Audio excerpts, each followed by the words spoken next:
pala yung picture niya guys. Oh. Yun. Read information, read fault code, DTC lockup, freeze data, actuation test, troubleshooting guidance. Then read data stream, erase fault code, waveform display, battery life detection, co-idle speed adjustment, and ABS system test. So sa Pro na siya yan guys. So, sa unang labas ito guys, yung 100, hindi siya nagre-reading ng Aerox. Sa Aerox, hindi siya pwede sa Aerox. So ito, marami akong reviews na napanood nito. Itong GDIAG 100 Pro is kaya na siya mag-reading guys ng Yamaha Aerox. So ayan, sana magagamit ko na to sooner or later.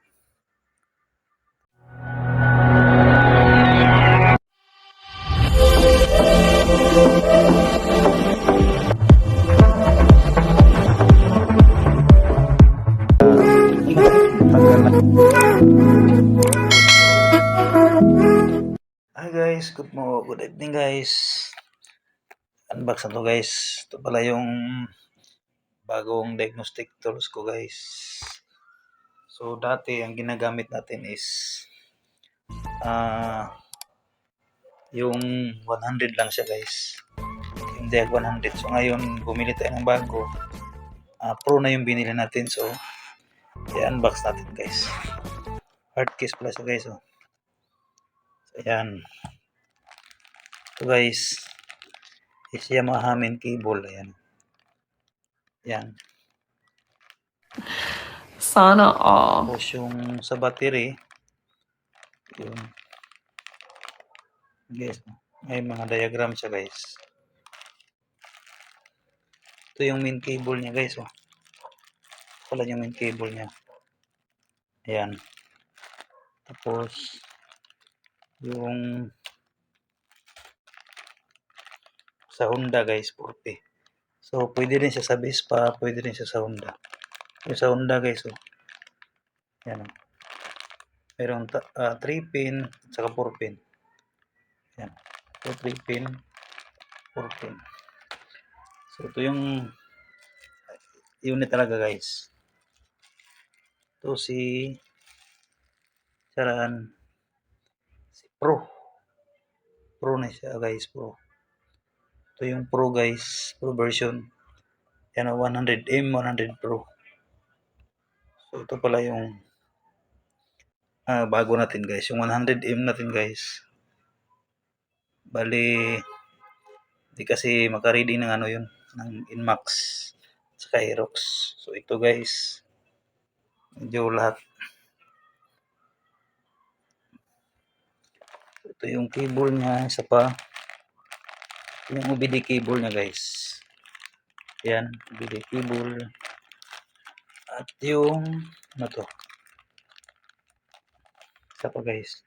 Then may USB guys, USB cable. So magagamit ito guys kung gagamit tayo ng laptop, mag-upgrade. Kung i-upgrade natin to sa i-upgrade natin to. Kung halimbawa may dagdag ka dito sa model, sa scanner na to, ito yung gagamitin mo. Kukonek mo lang sa laptop. Yun. Tapos meron siyang manual. Yan guys. Yung manual guys. Yun.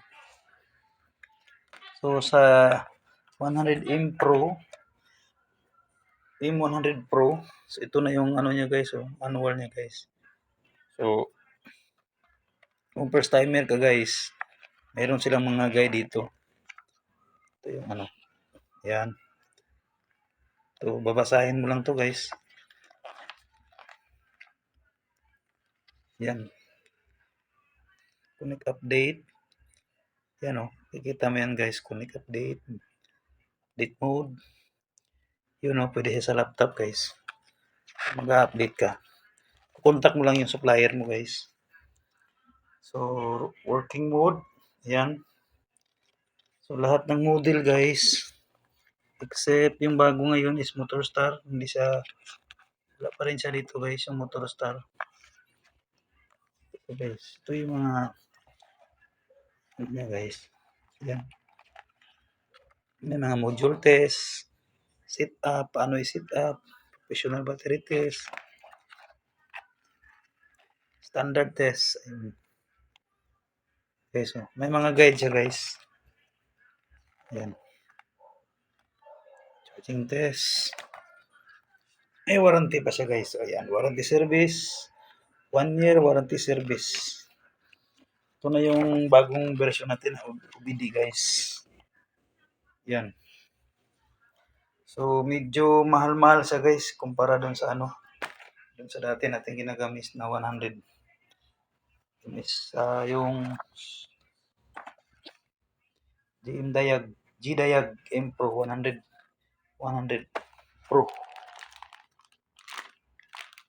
Ito guys, ito na lahat yung ano guys.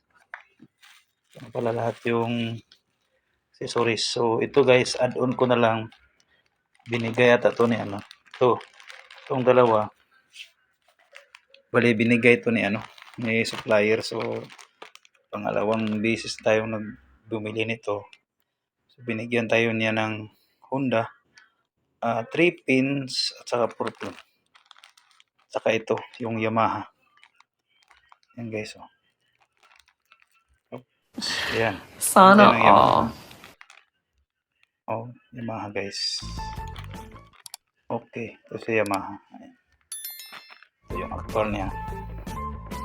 So hindi ka magsisisi nito guys. Mukhang tested naman ito. Si G-Diag. Ito yung best tool na paggagamitin natin guys. Sa puhon. Soon.